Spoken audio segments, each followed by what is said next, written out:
This program is presented by QubicaAMF, making bowling amazing.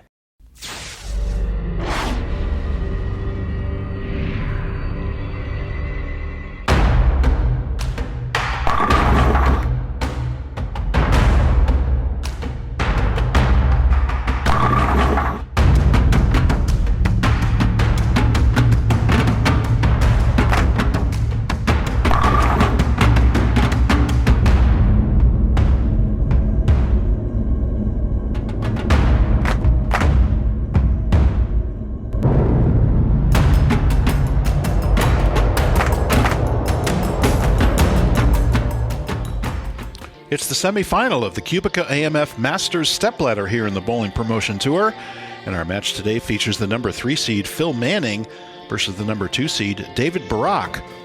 Our referee Philippe Sanville is ready to kick off the match, and it looks like Barak will start us off on the left lane. Barak, of course, the 17-year-old powerful two-hander, will be throwing that purple hammer. Phil Manning is coming off a 232-171 win against Slovak team member Mike DeBoer, and the winner of this match takes on the number 1 seed Kenny B.O. in our final. Manning won the mixed doubles title with Yvonne Rhodes, and Barak won the men's doubles title with Kenny B.O., so both these players seeking their second title here on the Bowling Promotion Tour. This is our 20th match overall of 24. We'll be bringing you as part of the 2024-2025 Bowling Promotion Tour season. And let's watch Barak's first shot here on the left lane. He's going to get all that rotation on that purple hammer. Look at that thing turn up. Perfect strike for David Barak. Great start on the left lane. And this gentleman knows how to strike. We've seen it before. In fact, he and Kenny B.O. started with the front 9 in their doubles victory. And that is 10 back and a perfect shot for Barak. And now Phil Manning, no stranger to striking himself, especially in the clutch, starts off on the right lane, and he'll take that Optimum Idol solid straight up right over the 10 board. Second arrow turns a little bit early and comes up high for a 4-pin. We are on the Gateway Arch oil pattern, 42 feet, 9.3 to 1, 26 mils. This is our 6th match of this stepladder, so we're definitely seeing some transition of that oil pattern. And I think Manning might have caught some of that there as it went a little bit early on him as he let it go. So comes up high for the 4-pin, converts the 4-pin no problem. So Manning will start with 9 spare to Barak's strike. And now let's see how Manning adapts to the left lane. Looking at our first 5 matches of the stepladder so far, it was Pepe Consteri winning her first 2 matches against Joe Crook and Arnois Ambiel. Then it was Mike DeBoer defeating both Consteri and fellow Finnish PWBA player Elisa Hiltunen before falling to Phil Manning. Let's see what Manning does on this left lane. Another good stroke, but he comes up for a mixer 7. Just doesn't quite get the swisher there. Let's see where this one goes. It looks like a pretty good shot, just doesn't slow down, doesn't turn into the pocket as hard as he would like. And you compare his back end to that of Barak, and Barak has a lot more turn and a lot more power through the pins. Manning coming up with a spare, so 9 spare start for Phil Manning. And Barak will have the opportunity to take the early lead here with a double.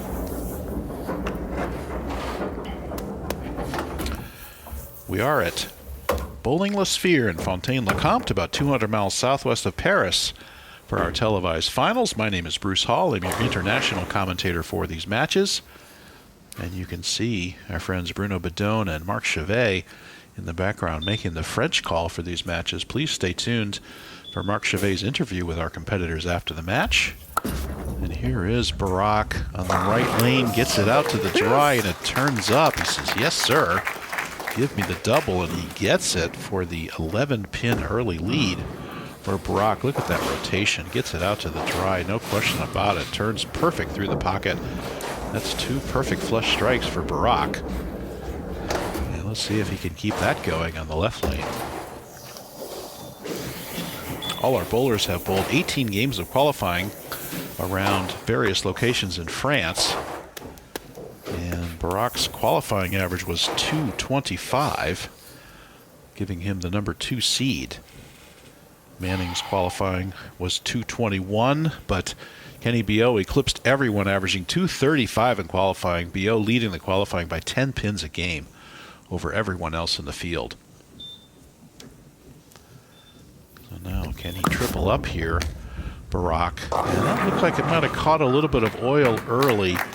Went down to the break point, turned late, didn't quite get back to the pocket for a 2-pin. I think he might have started that ball a little bit further left, a little bit deeper in the oil, and it just didn't pick up where he needed it to. So that will leave him with a 10-pin lead, converts the 2-pin. And let's see what adjustments Manning can make here. He's got to come a little bit lighter on the right lane, a little bit higher on the left lane. Let's see what he can do for tweaking in. We've seen a lot of matches here in the Bowling Promotion Tour where the bowlers were fishing around for the first few frames, and there's a slap 10 strike just like that. Then make the adjustment and stringing the strikes later in the match. We've seen a lot of that, just like we'd see in a pro match. So these bowlers quite experienced and showing their talent here on the Bowling Promotion Tour. Once again, thanks to QubicaAMF for this sponsorship of the Masters Series. And we'd like to thank Storm for their sponsorship of the Women's Series. And of course, we do have team competition coming up after the conclusion of this Masters stepladder. This is our 20th match overall of 24 matches we'll be bringing you as part of the 2024-2025 Bowling Promotion Tour season. And there is Phil. Oh, a ring 10. Good shot. He made the adjustment on both lanes, being rewarded on the right lane, but not on the left. He says, I like this shot. I like this. Come on. And look at the 6 wrap around the 10. And very good shot there by Manning. I would predict he will be stringing strikes later in this match, but will it be enough to keep up with the powerful Barak? Unfortunately, it does not cut into the lead, and our lead remains at 10 for David Barak. Let's see what he does now. So he taps that pad. You're not allowed to do that in the PBA, and a lot of competitions don't allow it. You can't pat the rosin right on the ball. Some consider it altering the surface of the ball, but in international competition it is allowed. So here is Barak, right lane. Typically he's been a little tighter of the 2 lanes, but a beautiful strike there by Barak. He had nice pacing on that shot. He didn't overthrow it. Might have thrown that last shot in the left lane a little bit fast, and this one paces perfectly.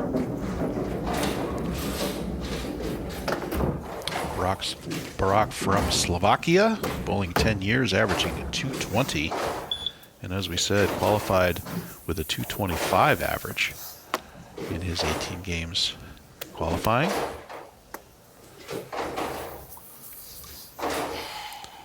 And taking his time. And there you see Bruno Bidone and Marc Chavet, the French commentators for these matches. And here is Barak preparing to bowl his 5th frame.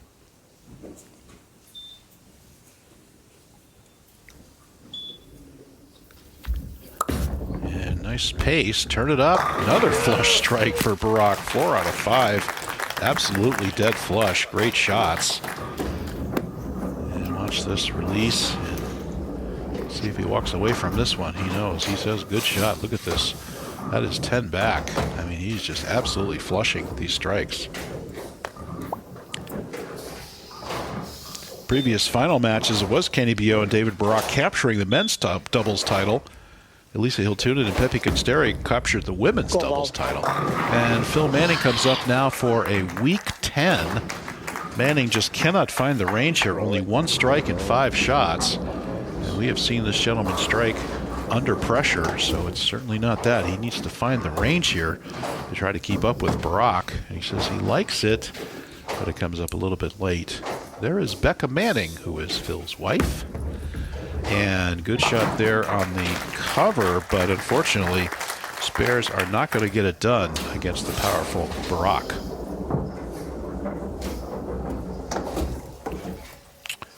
It was Yvonne Rhodes and Becca's husband, Phil, winning in a thriller of a finish over top seeds Kenny Bio and Elisa Hiltunen in the mixed doubles.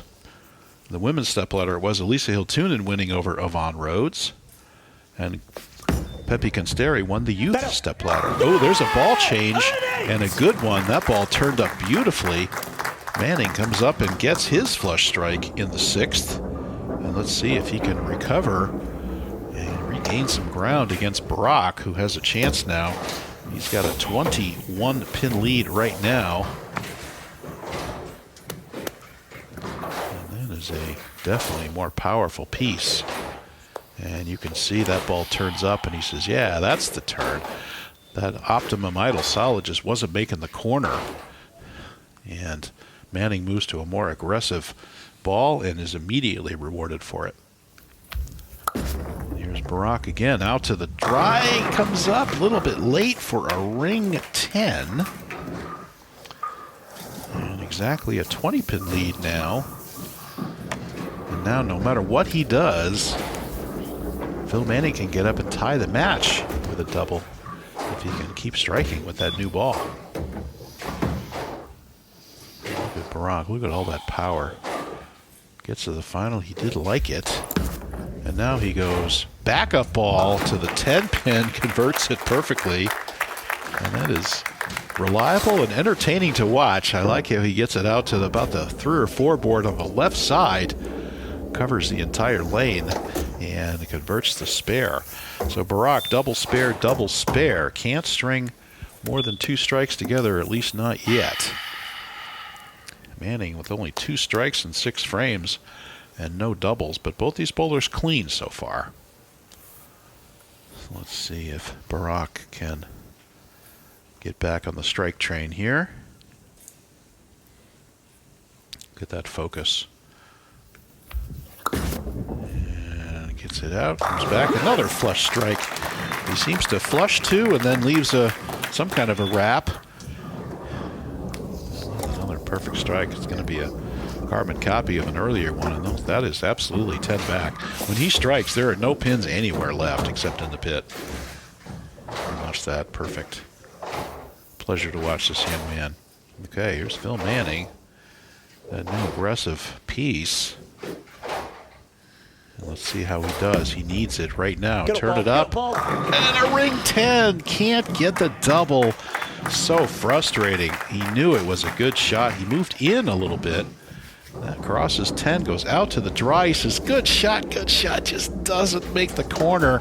Can't double up. Boy, Manning has got to be supremely frustrated by his inability to carry this oil pattern. He has not missed the pocket, but he has also not thrown a double through 7 frames and continues to trail by 20. Barak pacing to 218, Manning pacing to 198. So both bowlers bowling a solid game. It's all about pin carry. Barak, the only one to miss the pocket in the third, left that 2-pin. Otherwise, we've seen every ball in the pocket here.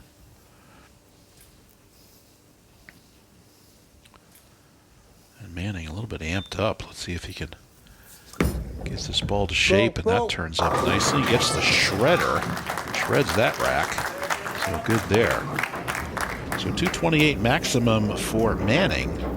Barak pacing to 218.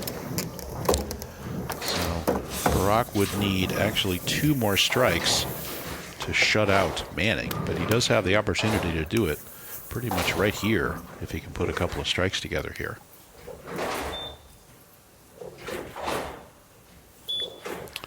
Barak has doubled twice so far in this game. Can he do it a 3rd time?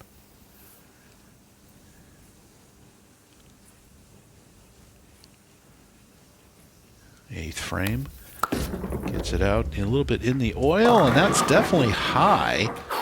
And he pulled that left of target, and he was hoping for it to hold, but it does not. So give him the not easy to convert 3-6-10 combination. So this match by no means over, and once again, Manning will have a chance to get up and double and catch David Barak. So now it'll be the 3-6-10 with the strike ball. He goes after it, perfect conversion.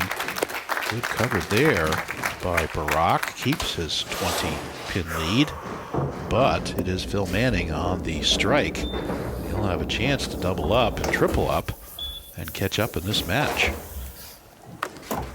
Both bowlers strike out now. We would have a tie.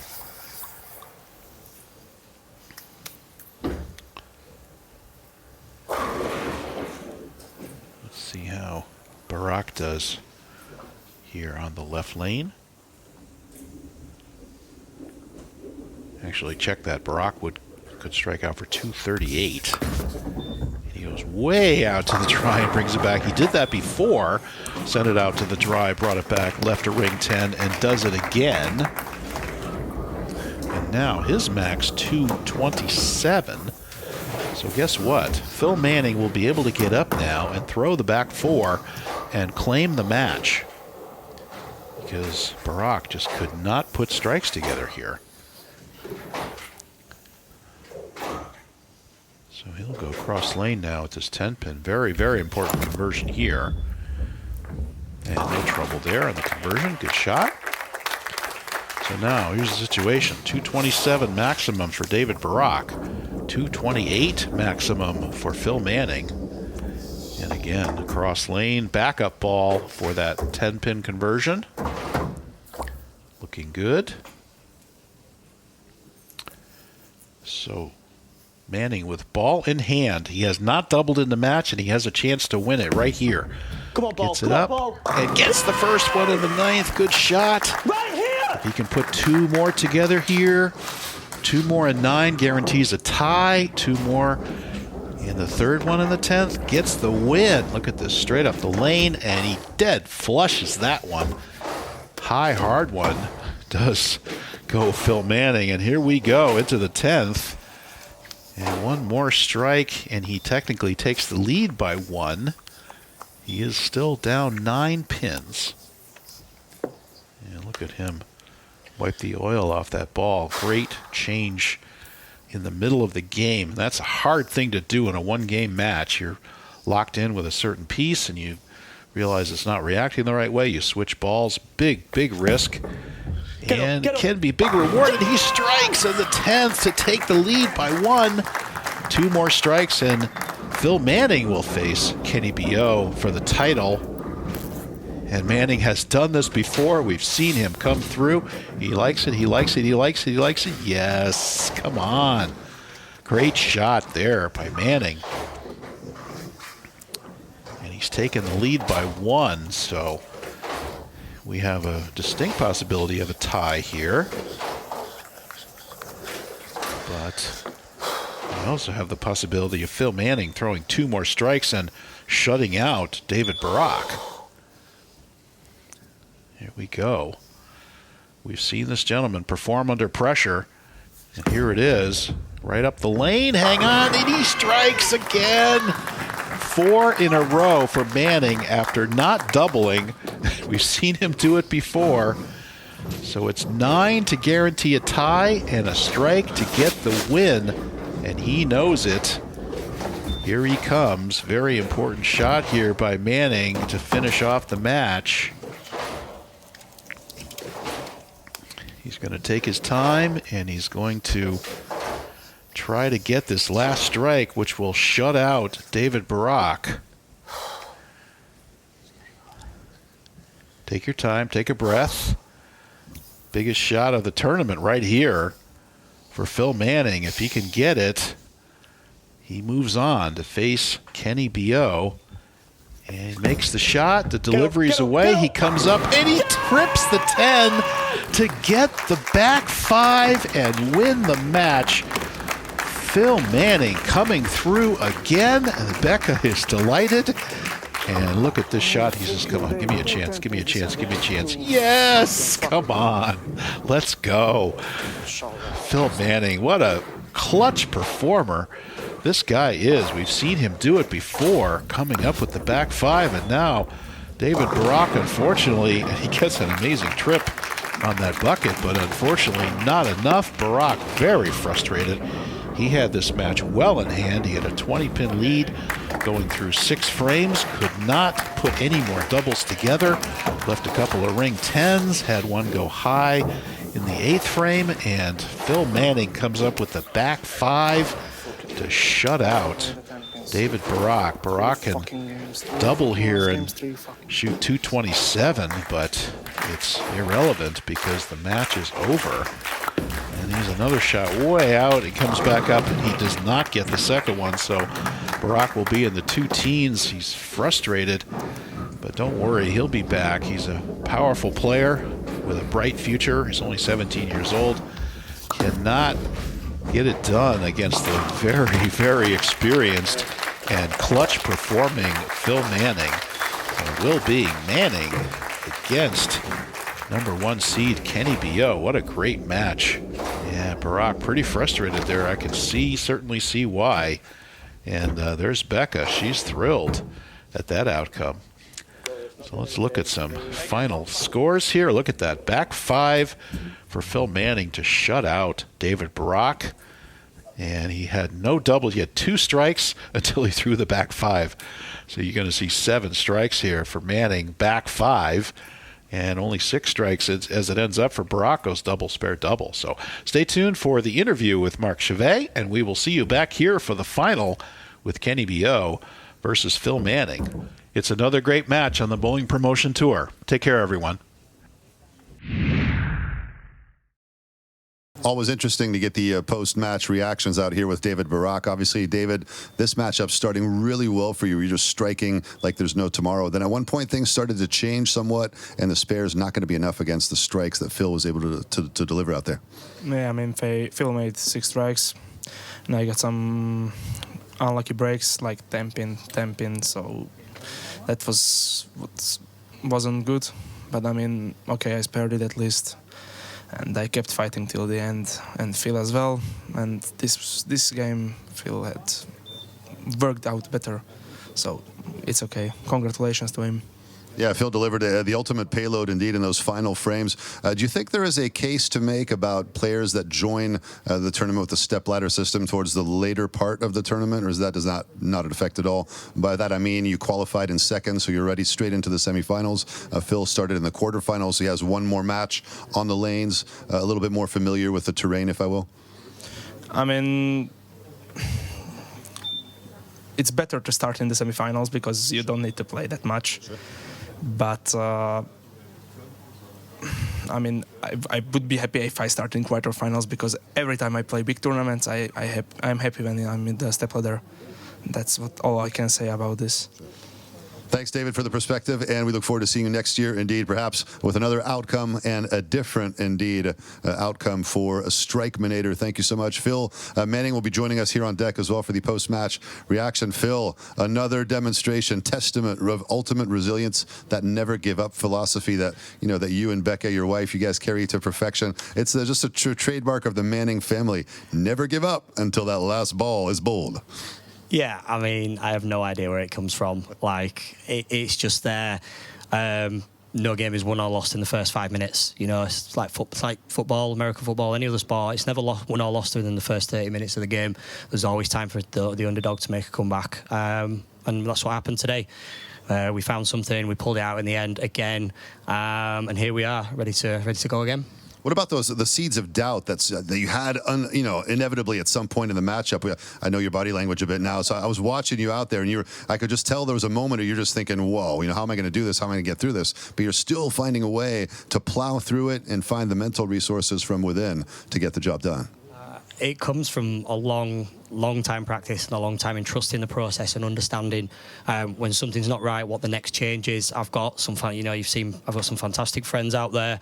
You know, this week, you know, with Pepe and everything, it's been great having people to be able to bounce ideas off when things aren't going quite right. But I just know that my process, the way I bowl and the decisions I make, there's always an outcome. Yeah, there was a moment where I was getting a bit frustrated, but at the end of the day, it's always going to happen, whatever sport you play, whether you're 100 miles in front or 200 miles behind, you're always going to get frustrated. It's about taking that and channeling it in the correct way, and that's exactly what we did today. Phil Manning, thank you so much, and thank you for being with us here on One Sport.